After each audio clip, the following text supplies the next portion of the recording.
Yes, indeed, ladies and gentlemen. Welcome to Sparks Weekly with Brianne Ingram, where we let the sparks fly. We are coming to you live from the Good News Radio here in the land of Los Angeles. Today is Thursday, September 29th. This is episode 20, titled The Breakdown.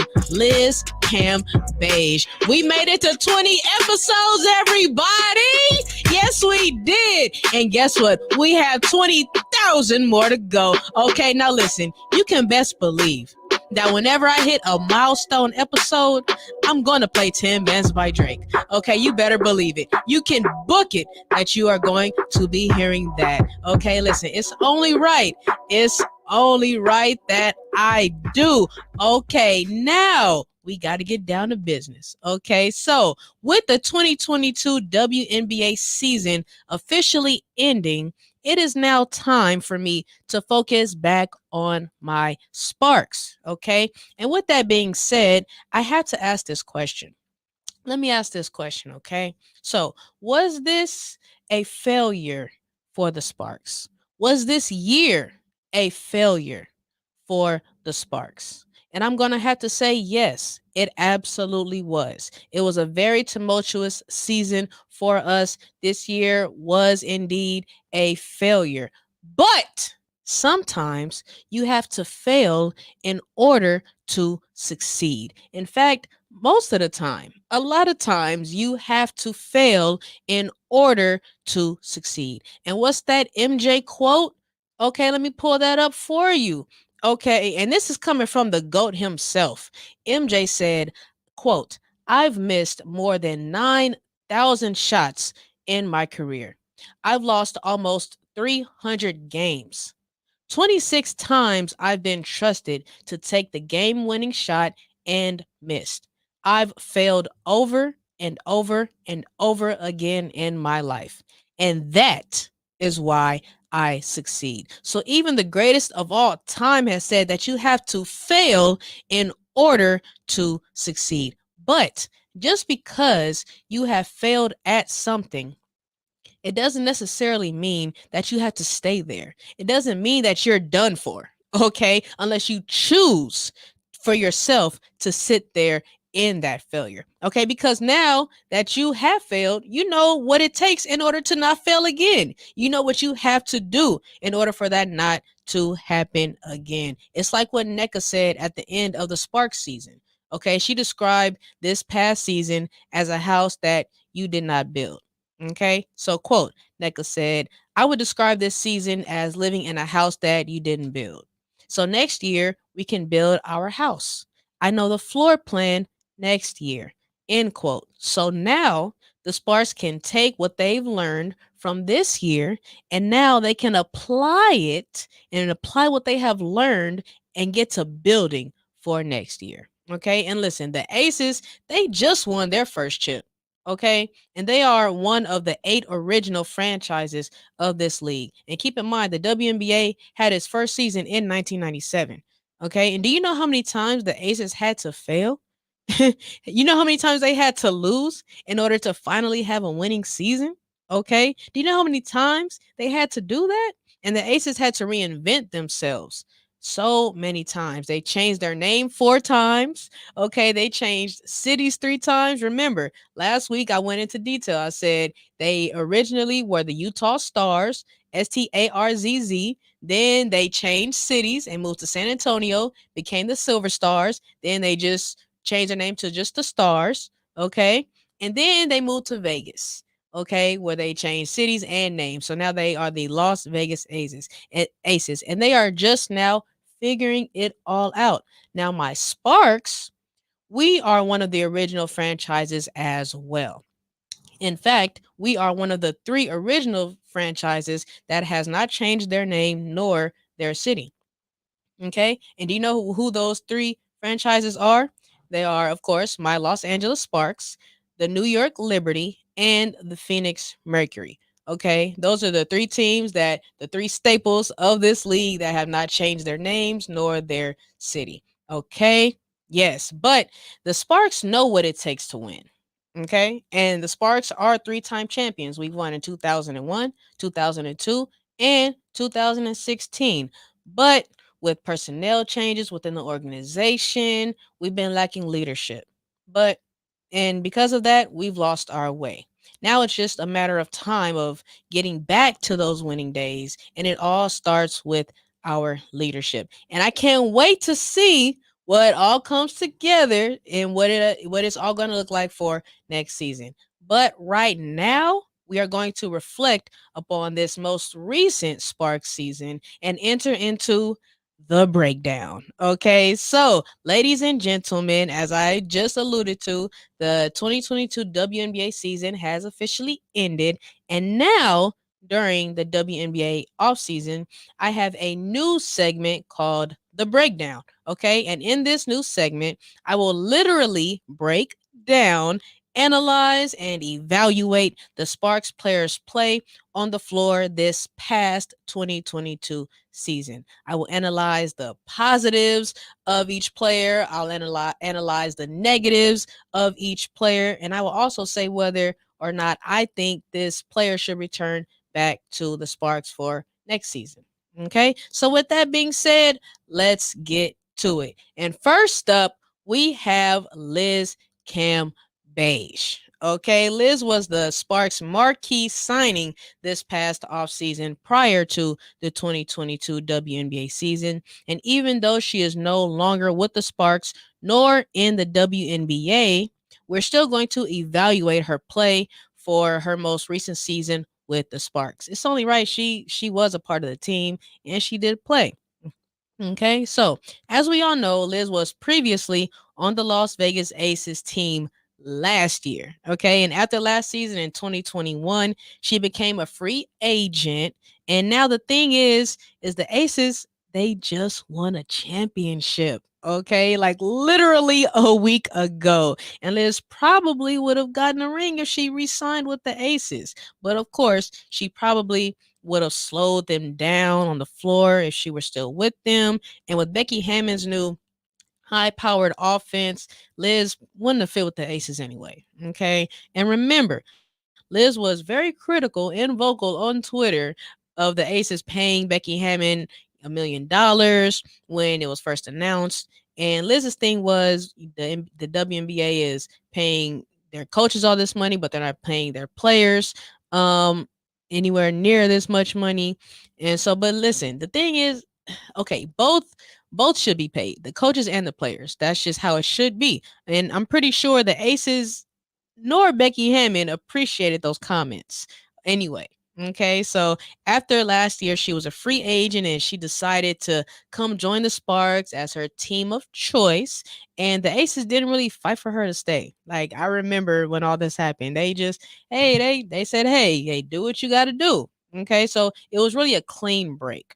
Okay, and Liz said that she always wanted to be a Spark, and the Sparks, they rolled out the red carpet for Liz. I was there. They held a press conference. I was there. You know, they wanted her to feel welcome, and they did a good job of that. They had the press conference. It was really nice. I attended it. And but see, listen, the Sparks, they fell short of my expectations. As far as expectations this season, I didn't really foresee them missing the playoffs for a second year in a row. I promise you, I did not. If you go back to the episodes, I had us. Oh man, this is crazy. Now that I look back at it, I had us number 3, being a number 3 seed in the playoffs. So I had very high hopes for us this season. I admit they were very lofty expectations.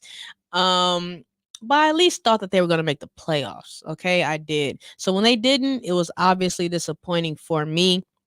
But as far as my expectations for Liz this season, I definitely didn't see all that which happened with her. I did not foresee that at all. I didn't see it coming, especially I didn't expect when she decided to up and leave the team with only 9 games remaining left in our season as we were trying to make that playoff push. That was very surprising for me.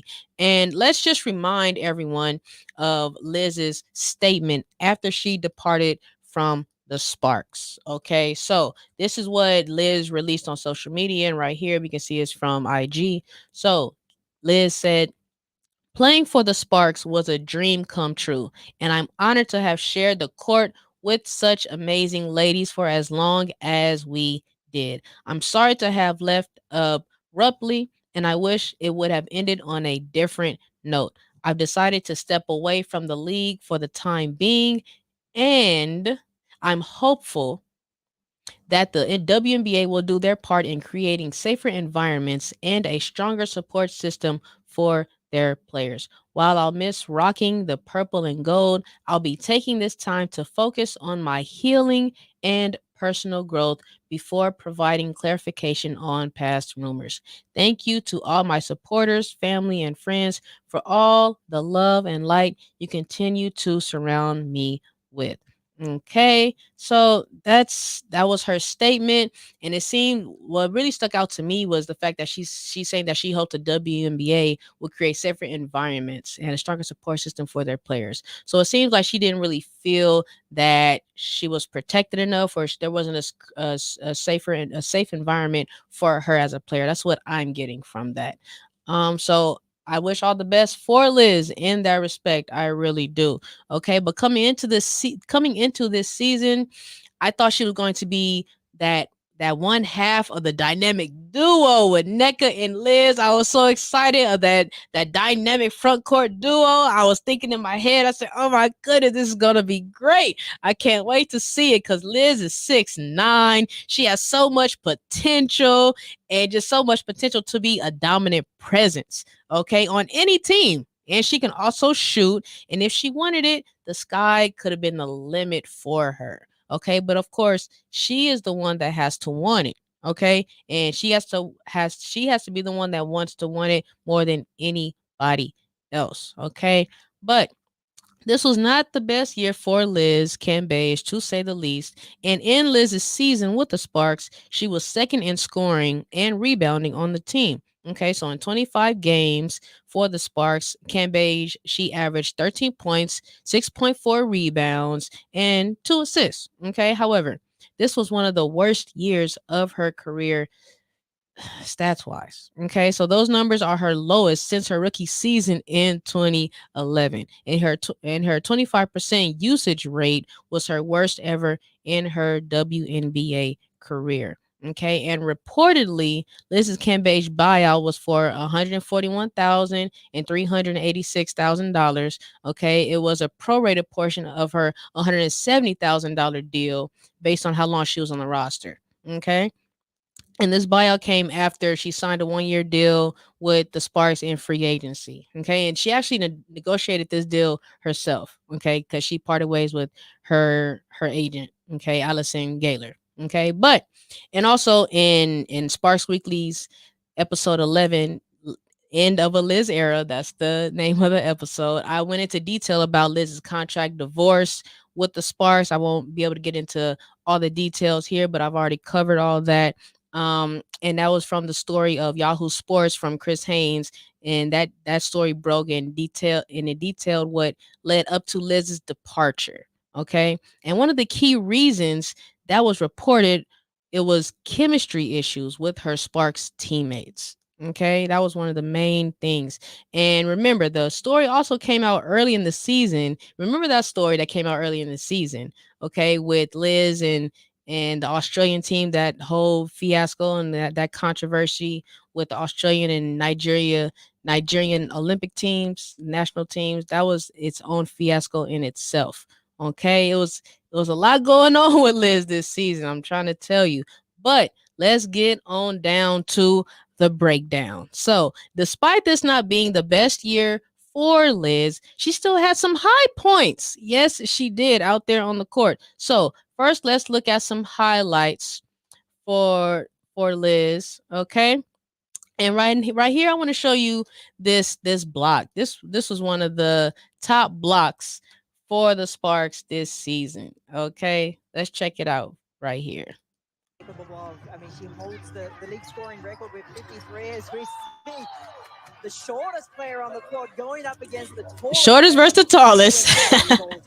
Hey, listen, that block right there, that was one of the first things Liz said at her press conference. Okay, was that she was going to be the rim protector. And right there is where she demonstrated that as such. This block was one of the top blocks of the Sparks, as I said, of the season. And she just made it look so effortless. So effortless right there. All right, now let's look at this dish from Liz to Katie Lou.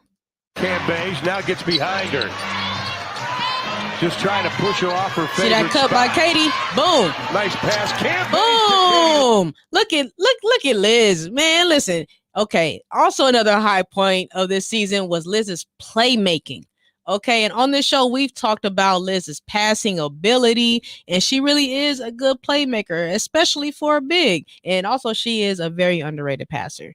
Yes, she is. So listen, Liz, she gonna get you the ball. She will get you the ball. But look at Liz making plays right here.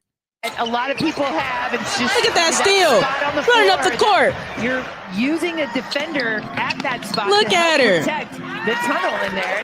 Look at Liz, hey, getting the steal, dribbling up the court, like she running the point. You see Liz trying to run the point. Hey, she was getting it done right there, making plays in transition. Oh, man. Okay, so Liz has some high points. And like I said, she can also shoot. So check out this logo 3 from Liz right here in Seattle.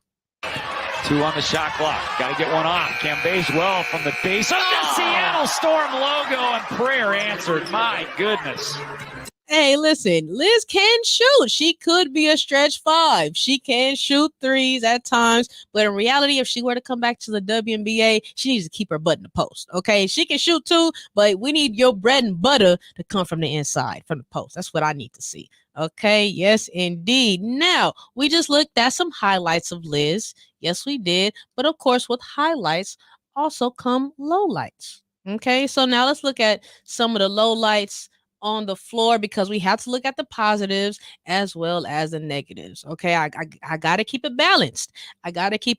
Okay, it's only right. Okay, so let's check out this right here. So right here, Liz was just a little too high. Okay, while we were playing defense. All right, check this out.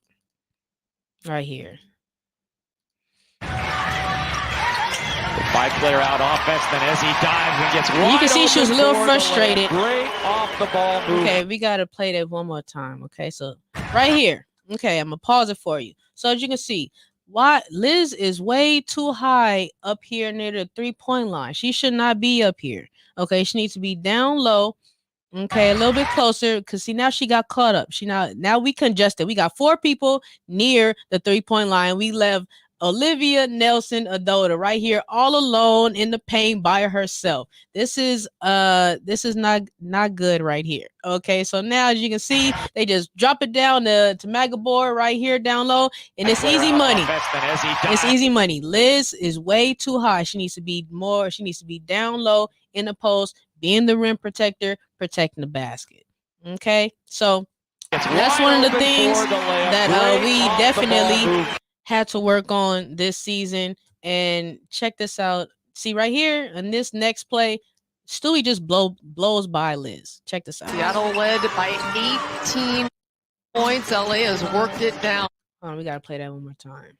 We go back. Here we go. Seattle led by 18 points. LA has worked it down. Brianne coming in with the right hand. Again. Man, driving in with the left. Again, she's too high. Okay, man. So, and a lot of teams were doing this though. They were drawing Liz out, okay, out from the middle to open up the inside. Teams were taking advantage of Liz's lack of speed, and they wanted to eliminate her size down low so they could get easy looks near the basket. And to the other team's credit, it was a success. It really was. Okay, so now we got to look at right here. It's another Stewie play. Okay, Liz is up too high again. Stewie just splits the defenders. Between 2 defenders and 1 Brianne Stewart. Why any adjustments weren't made? Don't ask me. Please don't do it. Again, why was she up near the 3-point line right here? Why? As you can see, right here. There's no reason. There's no reason why she's up that high. And we have our bigs near the 3-point line, and we have our guards down low. Okay, and Stewie just makes it too easy. Okay, and without Liz defending the paint, there's just a wide open lane for Stewie to drive to the basket and get the and one. Okay, Stewie, she was over there licking her chops, saying, "Oh, this is too easy." She said, "Y'all making this too easy. Come on, now we were just out of whack defensively. You see this right here? Do you see it? This is just chaos. This is chaos right here for no reason."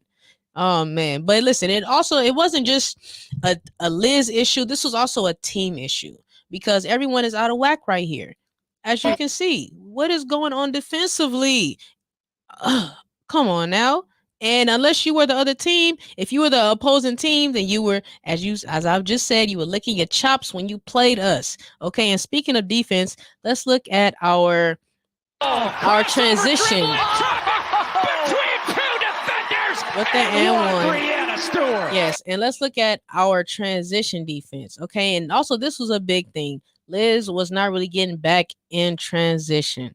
Okay, that was another low point for us. So really quick, you really don't even really see Liz. So I'm going to play it in slow motion. Okay, let me go back because it went back. The rebound is off to Parker.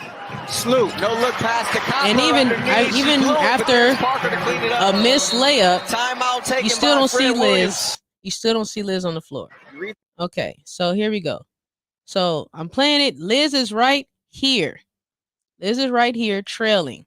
Okay, everyone is trying to get back, but Liz is right there in slow motion. So boom, boom, boom, boom, boom, boom, boom. Okay, here we go.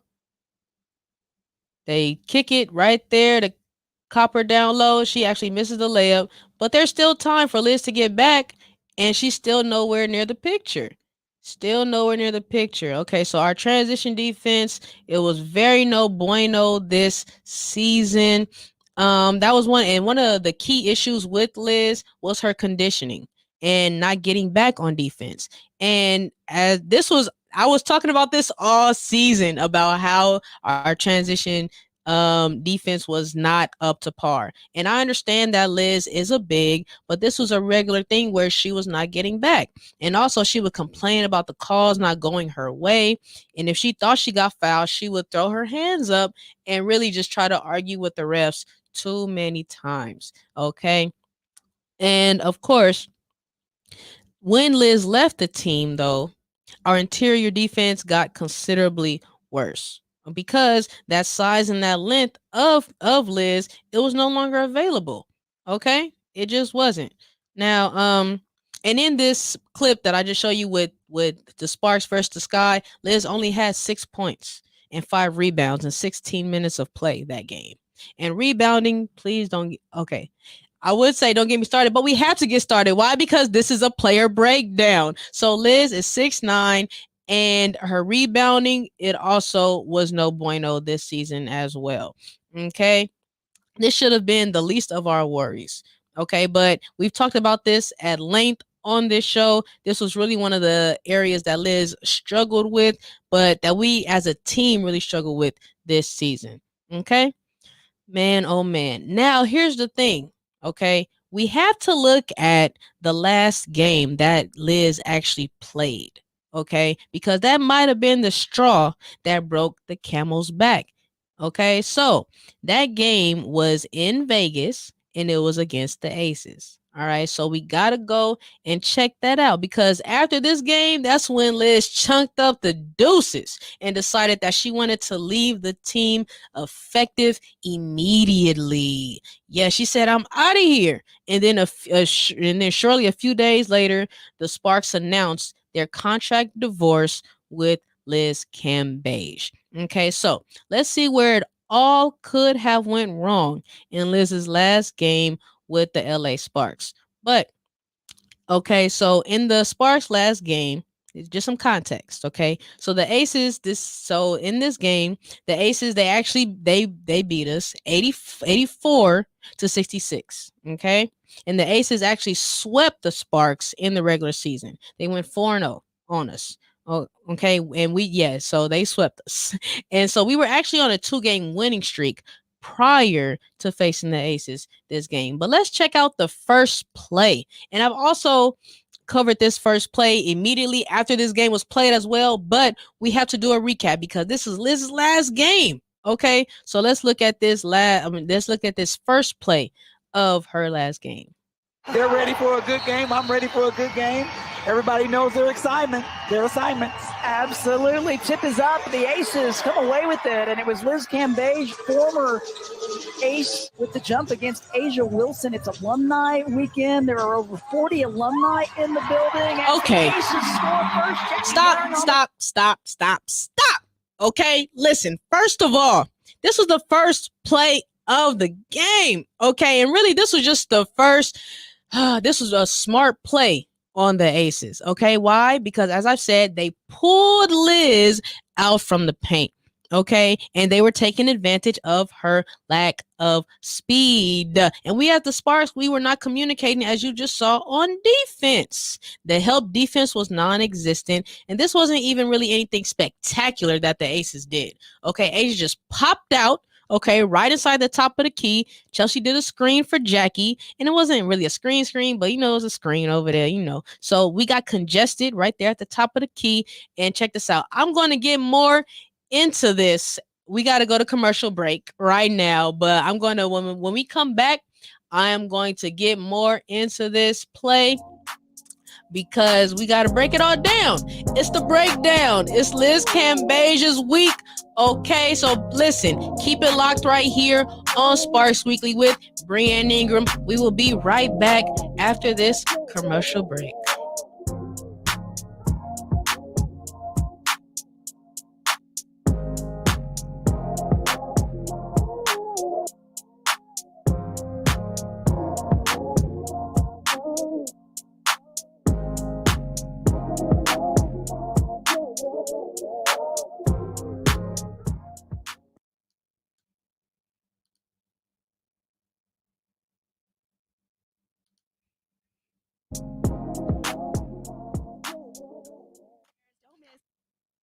Yo, what's up? This is Rix. Yo, this is Rennie.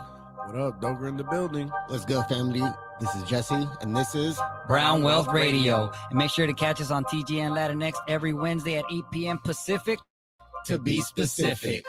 Are you happy with your life, money, career, or relationships? Most people are frustrated with how life is evolving around them. What if you could change one thing to turn your life into a different direction? Would you want the insight? How could you transform your life with intuitive awareness? Learn more. Get answers today. Book a free discovery session with Coach Zena, intuitive transformational practitioner. Go to www.coachzena.com or follow on Instagram, coach.askzena. Hey, my name is Jasmine Sweets, and I'm so excited to be bringing you The Sweet Spot on TGN Vibes, Good Vibes, and R&B. Playing the old school, new school, and in between. I'm coming to you this summer. Stay tuned. Hey everyone, it's the Primos Chidos. Hopefully you're enjoying this show, but if it sucks, be sure to check out our show, live Thursdays at 12. Yeah, join me and my sister and basically my brother as we discuss everything from immigration to ejaculation. If that sounds interesting, then we're the show for you. Warning, the following podcast features discussion of sensitive topics, graphic content, and uncensored stupidity. Unless otherwise stated, the featured content is not discussed by professionals or experts. TGN and the Primos Chidos must advise against taking anything said on this program too seriously. Viewer discretion is advised. Manuel Jones, also known as Zach, the original Black Ranger. Hey, and make sure you're checking out TGN Radio. Hey. Peace, family, brother Reza. So I'm here. You already know I'm checking in with TGN Radio, Black owned. So you already know that's where I'm at. Tap in. Hey there, business owners. Don't miss our limited time offer. Advertise on the Good News Radio as low as $2 per commercial slot. That's right. Promote your business up to 4 times a day, every day for a month on live radio. If you're interested, email us at contact@tgnradio.net.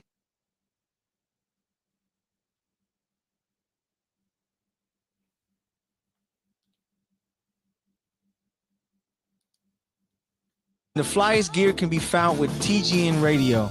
Where did you get it? TGNradio.net. Go onto the page, click TGN Shop Store, and you can get everything you need. I'm getting mine right now. And make sure y'all do the same. Go get your TGN merch. Enjoy your show.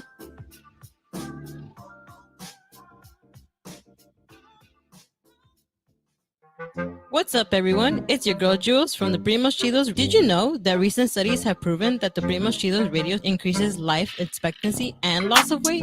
So make sure to catch us every Thursday at 12 p.m. on the TGN Latinx station.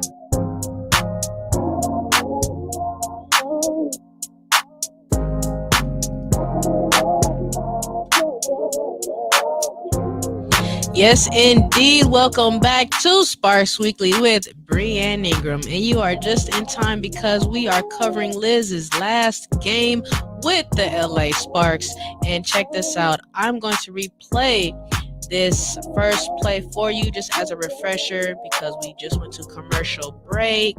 So here is the first play of the game once more. All right. One more time. Let me rewind it. Here we go. They're ready for a good game. I'm ready for a good game. Everybody knows their assignments. Okay. Absolutely. Tip is up. The Aces come away with it. So, it was Liz Cambage, former ace with the jump. So as we can Asia see, Wilson, it's right here. Okay.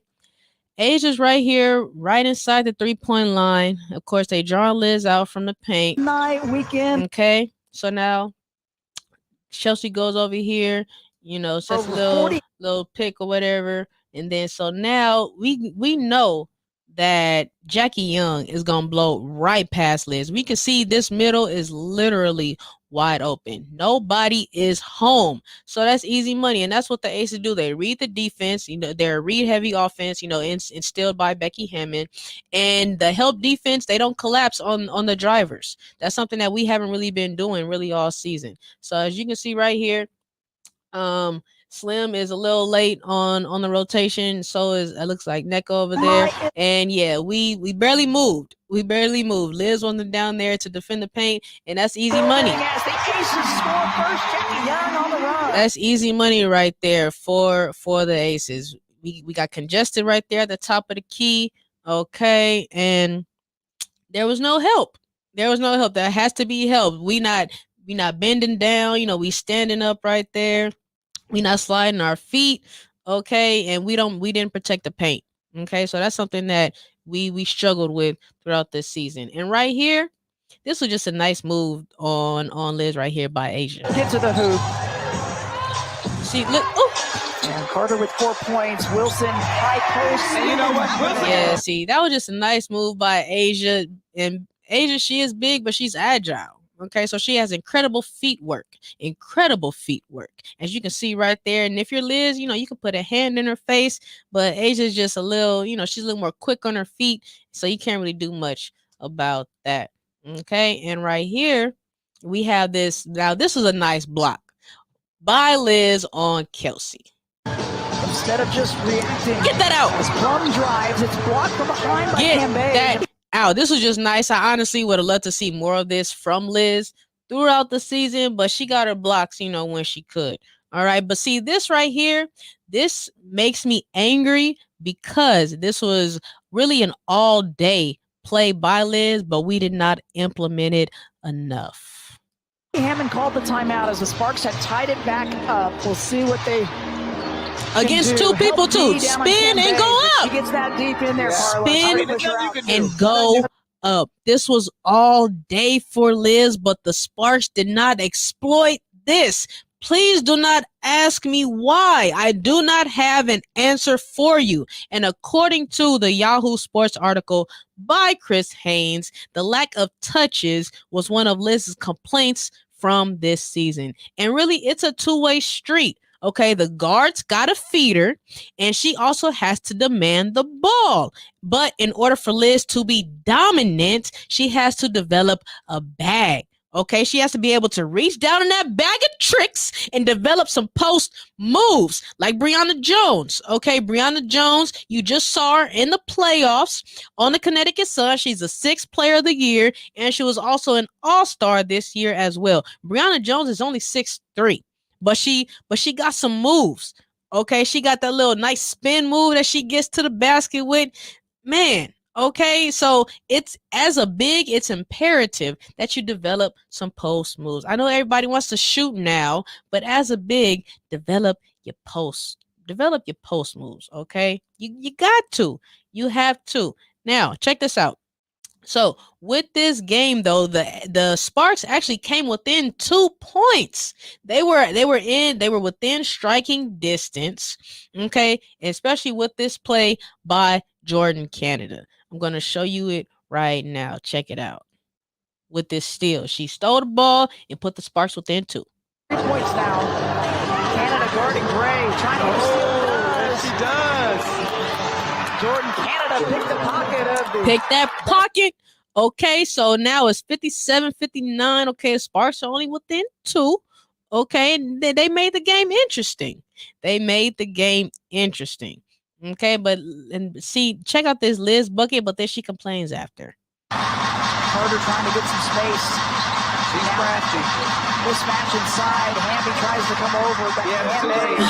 But Okay, so she got the bucket, but she was complaining. She wanted a foul call. And see, this was also one of the things that was happening all season. It's just like, Liz, get down the court. We don't need you complaining all the time. Play some defense. We don't have time for this. So that's something that she also, should work on. If she wants to come, if she ever were to come back to the league. Okay, but check this out. So the Sparks were down by only 2, but right here, this was the turning point. So turnovers were the killer for us. Set some screens for mismatch between Plum and Equipment. Oh, love that. Love it. She read it. Ace is out running. Williams. This is what they do. That is what they do. So here was the turning point of the game. Kennedy Carter, she tries to get it inside, but it wasn't a good pass. And the Aces, they are going the other way. And the thing is, if you give the Aces an inch, they'll go a mile. Okay, that's all they needed to close out the game. And we were actually, as I said, within striking distance with about 7 minutes and 30 seconds left to go in the fourth. But costly turnovers led to our demise. And from that 7-minute mark and 7-minute and 46-second mark, the Aces scored 25 points while we only scored 9. Okay, so that probably didn't really, I'm guessing Liz didn't really like that. She was frustrating this by being her former team. Okay, but see, this is where the Aces started to take over the game. Next time I'll just take cheese. Okay. I love how you put your order in for it. Boom, bucket right there, and that was it. Okay, so they went up by 11 right there. 4 minutes and 24 seconds left, and oh man, hold on. Let me see. Right here. Let's replay it one more time. Yeah, it wasn't good. It was not good for us. In fact, after another play, Liz, she was actually on the bench, and she was over there, and she just threw her towel down in frustration in one of those plays. And I think, of course, as I said, this was a loss that was to her former team. Okay, I think she felt some type of way about that as well. And reportedly, after this loss, Cambage rushed to the locker room to get dressed for an early exit. Okay, and she apparently said to her teammates, quote, "I can't do this anymore. Best of luck to you guys," end quote, before storming out. And her teammates, according to the article, were shocked at the timing, but not of the result, according to the Yahoo Sports article that came out. Okay, so let's do a quick little recap. So her positives, we had the passing, the blocking, her size and her length made her a physical inside presence on the defensive end. As far as the negatives, the rebounding, I would count that probably as number 1 on the list. She was the second tallest player in the league at the time. She's also 6'9", but Zhu Han, she's 6'10", so she was the tallest in the league. But the rebounding, it was no bueno. It was abysmal. There's really no other way to put it. And at times she could be lackadaisical. Okay, as I just showed, not really getting back on defense, not defending the paint as she should. And of course, when she left, it got even worse. But complaining to the refs instead of playing basketball, that's something that can easily just be, done for. It can be done for. Okay, you can't expect having every call go your way. Okay, also, she had an attitude at times. She just didn't really see dedicated to the craft. Okay, so, but here's the thing. She has so much potential, but she has to want it more than anyone else out there on the floor. Okay, her teammates can't want her for more. Her coaches can't want her for more. She has to want it. Okay, and by looking at her play, it just seemed like she did not really want it. Okay, and also, of course, her issues with the Australian Olympic team. So I think she's doing what's best as far as just taking a step back and taking a break from playing. So, from my estimation, the negatives in this year outweigh the positives for her this season.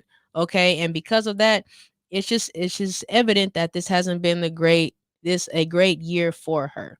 Okay, but remember, with this new breakdown segment, I am going to say whether I believe this player should return to the Sparks. But as we know, Liz has already made that decision for herself. Okay, she has made that decision on her own, and I think she's doing the right thing by stepping away from the game and doing what's best for her. So now the question is, do I think Liz will return to the WNBA? Okay, and it's possible that she might return eventually, but the way that things ended with the Sparks this year, I don't see her returning next season. Not especially not. I think that's way too soon. But if she does decide to return, she's going to have to change her mindset. Okay. And if you're going to play basketball, you got to have your heart in it. You got to have your heart in it and your head got to be in it too. Okay. You got to have both. They got to be on the same page. All right. Or else, what's the point of you being out there? All right. So she would have to do this for herself. And okay.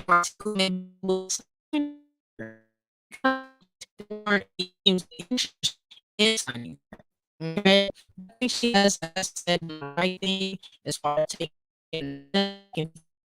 She decides to have a different attitude and starts to get herself with a better mindset, and maybe she can find herself back in the league. But she has to want it for herself. Okay, so everybody, that is our first Spark player breakdown. I will have another player going on that I will cover next week. All right, but for right now, listen, FIBA basketball is going on. Okay, I've been watching all these games, so here are some updates on the FIBA women's team USA basketball. Okay, so check this out. So Team USA is seeking their 4th consecutive World Cup title. They are currently undefeated in the FIBA World Cup tournament. And also, shout out to Sparks head trainer, Dr. Courtney Watson. Hold on, I gotta pull this up real quick. Okay, shout out to Dr. Courtney Watson right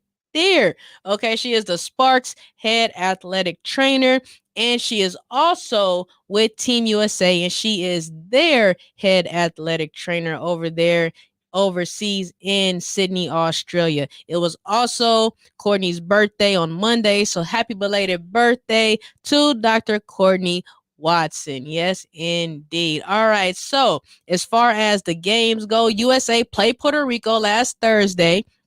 Okay, and USA routed Puerto Rico 106-42 last Thursday. And this game was pretty much over in the blink of an eye. Okay, and then also USA played Korea on Sunday. Okay, and Team USA made history. Yes, they did. USA set a FIBA world record by dropping 145 points against South Korea on Sunday night. The final score was 145-69. USA won by 76 points. They won by more points than what Korea scored. Okay, USA was stealing the ball left and right. It was literally like taking candy from a baby. Listen, the game was pretty much over in the second quarter, and I figured that it will be a quick game. Listen, I figured it was going to be that anyway. But as I said, Team USA, they broke the FIBA record with 145 points. It's just what we do. It's just what we do. They're just running everybody out of the gym, literally, especially in transitions. Putting on clinics every single night. But again, it's what we do. Okay. And also, they played against Bosnia and Herzegovina. USA won 121-59 on Monday night. And Jonquel Jones was also on this team as well. So she was on the opposing team. Yes, she was. And also, so the quarterfinals they played yesterday. Okay, and now the quarterfinals, there were 8 countries that made it to the quarterfinals. They were USA versus Serbia, okay, Puerto Rico versus Canada, okay, I'm sorry, I combined both teams. China versus France and Belgium versus Australia. So these 4 teams played yesterday, and of course, we are now currently in the semis. Okay, but before we get there, let's look at the USA versus Serbia game. Okay, so USA beat up on Serbia 88-55 and advanced to the semis on Thursday, which is today. And with this victory, Team USA achieved 28 World Cup victories. Okay, and with this victory also, Team USA picked up their 58th straight win in World Cup and Olympic play. So tomorrow, USA will be playing in their 10th World Cup semi-final. And the winner, of course, will go to the final tomorrow on Friday. Okay, but see, with this game, Serbia was putting in work. Okay, they tried to make it interesting in the first half, and Serbia is the only team so far in the tournament that has pushed USA the most. Okay, so Kelsey Plum, who just won a chip with the Aces, she led Team USA with 17 points and 4 assists. Asia Wilson, she scored 15 points to go along with 8 rebounds. And Alyssa Thomas put up a double-double with 13 points and 14 rebounds in this quarterfinal matchup. And Kelsey Plum talked about how Serbia tested them this game. Okay, let's see what Kelsey Plum had to say. Serbia really tested us, I think. You know, they played super physical, more physical than we've seen in the whole tournament. You know, credit to them. I felt like early on, their pressure bothered us a little bit, but we were able to kind of get it under control. And in the second quarter, defensively, I think we held them to single digits, which is kind of like our identity and what we want to be going forward in this tournament. So, you know, I think as a team, we did a really good job of making adjustments, and coach, you know, just found great rotations, and I thought that, you know, we put our foot on the gas and got a good win. Yes, they did. And she's right. Serbia did test them a little bit, and at one point in the game, USA was up by only 4 points. It was 35-31 with 4 minutes and 48 seconds left in the second quarter. But of course, Team USA started to heat up late in the second quarter, and then we just took over the second half. Yes, we did. So the halftime score was 50-33, and by then we ended up winning by 33 points, as I said, with a score of 88-55. And actually, Kalia Copper, she left the game in the second quarter. She was driving to the lane, and she drew the blocking foul, and she landed hard on her hip. Yes, she did. So she was helped off the floor by the training staff into the locker room, but she didn't return. So Coach Cheryl Reeve said that it was too early to know her status, but that she will have an MRI. So hopefully Kalia Copper is all right. All right. And now the semifinals are set. Okay. So USA plays Canada.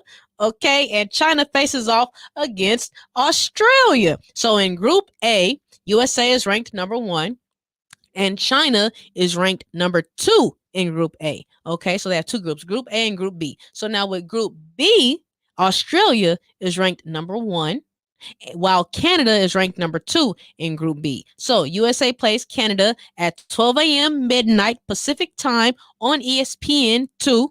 Tomorrow, Friday morning. So when the clock strikes midnight tonight, that's when they gonna play Canada. Okay, and remember, USA is undefeated, while Canada has dropped 1 game in the tournament. Okay, so Seattle Storm head coach Noel Quinn is serving as Canada's lead assistant coach on Team Canada.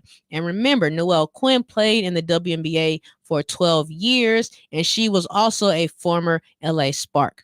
She will be coaching up against 2 of her players from the Storm. And those 2 players are Brianna Stewart and Jewel Lloyd. So I think this game is going to be fun. Yes, I do. And this is Team USA's 12th straight FIBA World Cup semifinals appearance. Okay, and check this out. Asia Wilson, she just keeps on balling. Okay, she is averaging 17.3 points per game, and she ranks second among all players in this tournament. And for Canada, this is their first FIBA World Cup semifinals appearance since 1986. And that year, guess what? They lost to USA. Okay, listen, it is what it is. As far as the other semifinal game goes, China plays Australia at 2:30 a.m. on Friday morning, and you can find that game on ESPN Plus. So for my semifinals predictions, of course, I say USA will advance to the finals, and I think that they will face Australia for the championship. Yes, I do. I think Australia is going to defeat China. I watched China play against France, and China played well. They played well. China has Zhu Han, who is currently the tallest player in the WNBA, and she plays for the New York Liberty. Okay. And even though China played well, I don't see them getting past Australia. I don't see it. And as far as the finals predictions goes, the championship game takes place tomorrow on Friday, as well as at 11 p.m. Pacific Standard Time, and this will be broadcasted on ESPN2. And the third place game will take place tomorrow on Friday at 8 p.m. on Friday. Well, I said yes, Friday on ESPN Plus. So it's a pretty quick turnaround for both games. Okay, and the third place game, of course, will be a face-off between both of the losing teams of the semifinals. And as far as the final predictions go, you already know who I'm going to say is going to win. Team USA all day, baby. We are pretty much unstoppable. We have the best players. We have the most talented players. And as a whole, we're stacked. It is what it is. Now, Australia, they have a solid team. Okay, they have Izzy Magobor, Stephanie Talbot from the Seattle Storm on their squad, and Lauren Jackson, who just came out of retirement. Okay, she's also one of the cornerstones of the Seattle Storm organization from back in the day. So she won a couple chips with Seattle, and Semi Whitcomb from the New York Liberty is on their squad as well. Okay, they are led by head coach Sandy Brondello, who was the head coach of the New York Liberty. And so, listen, Australia is solid, but they can't see us. Okay, we've been blowing teams out all throughout this tournament, as we usually do. And listen, what they say, competition, I don't see any. Okay, Team USA, let's bring home the gold, baby. Yes, indeed. All right, real quick, I have to do a little remembrance of Lisa Leslie, because on this day, okay, she is no stranger to winning gold medals herself in her Olympic career, and she, of course, is none other than Lisa Leslie. So this past Monday, on September 26, 2022, the WNBA honored Lisa Leslie because of the exact same day, on September 26, 2009, that was the day that Lisa Leslie officially retired from the WNBA. She's one of the GOATs of the game, and the WNBA posted this video of her on Monday. On this day in 2009, Lisa Leslie retired from the WNBA. Two-time WNBA champ, two-time finals MVP, three-time WNBA MVP, eight-time All-Star, three-time All-Star MVP, four-time Olympic gold medalist, and the first woman to dunk in a WNBA game. Lisa Leslie was an all-time WNBA great, a legend whose contributions are still seen on the floor today, a fierce competitor that forever gave the league priceless experience and memories. Yeah, so that was a nice video by the league that they posted. Okay, we have to show love to our legends while they are here. It's only right. All right, but see, check this out, everybody. So as you know, during this past Sparks season, okay, I did a Throwback Thursday of a Sparks player every week. Okay, and this week, though, I'm going to do a Throwback Thursday, but it's going to be of yours truly. Okay, we are going to do a Throwback Thursday of me today. Yes, we are. All right, so let me pull up these photos for you, because it's only right that I do. Okay, yes, back in the day, baby, it's what we do. All right, my Throwback Thursday. All right, check out Lil Bree right here. Check me out. Okay, now as you can see, my Sparks roots runs deep. Okay, here's some of my throwback Sparks photos. I was 5 years old right here in all these photos. But let me check out this right here. So this, my uniform right here, I still have this uniform. I said, okay, I have to show this on the show. Listen, so I wore this when I was 5. I'm the number 5, and I still have it going on. This is when I first started playing basketball on the team. It was at Weingart YMCA over there off of Vermont and Century in LA. Okay, as you can see right here, we're going to scroll down. It says Leslie's Ladies right here. One of my first teams I ever played. Okay, listen, it's all coming full circle for me. I played for the Shooting Sparks as a kid, and fast forward years later, I now cover the Sparks, and I have my own show about the Sparks. Okay, it's just amazing how life works. It's just amazing how God works. Things just seem to always work out when they are supposed to. Okay, it was only right that I do. Shout out to me. And first, real quick, you see how cut I am right here? Do you see it? Do you see it? Oh, look at the barrettes, though. Listen, stop playing. They purple and gold to match my uniform. And before y'all even start making any jokes, no, I cannot still fit this uniform. Okay, I can't do it anymore. So save your jokes for what it is. Look, listen, real quick. I was born fit. All right, do you see it? I still got it. And not as much as what I did, but look, I'm not even flexing. That's just me right there. That's just me. Okay, but listen, that's my Throwback Thursday for the day. Everyone, hey, listen, this has been Sparks Weekly with Brianne Ingram. Remember to check out the FIBA World Cup basketball games. The semifinals with the USA basketball takes place tonight at midnight, okay, on ESPN2. Hey, I will be back next week with another Spark Player Breakdown. This has been Brianne Ingram. I will see you next week.